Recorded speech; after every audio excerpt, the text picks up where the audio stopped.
Kalau korang nak tahu hari ni Kak Izzat ada dekat mana? Kak Izzat ada dekat wedding house Kak Syah. Siapa Kak Syah tu? Kak Syah tu adalah kakak kepada Prince Said dan juga Fatin. Waktu dia ambil gambar family ataupun video, Kak Izzat pun tumpanglah sekaki. Tempat ni juga kami pernah buat majlis untuk cukur jambul. 2 dah cucu. Memang tempat dia cantik sangat. Kak Izzat recommend sangat siapa-siapa yang nak buat majlis kecil-kecil ataupun wedding, boleh sewa tempat ni. Cantik sangat tau, tak jauh dekat Bandar Kelang. Macam biasalah, kami diundang khas Abang Ijam dan juga adik dia Azmi yang hadir pada malam ni. Kalau tengok baju-baju yang diorang pakai, ya Allah, cantiknya. Hasil craft tangan daripada Prince Said sendiri.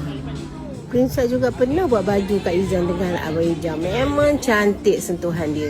Kak Izzat nak ucapkan happy birthday untuk Syah. Semoga dimurahkan rezeki, mudahkan segala urusan. Amin.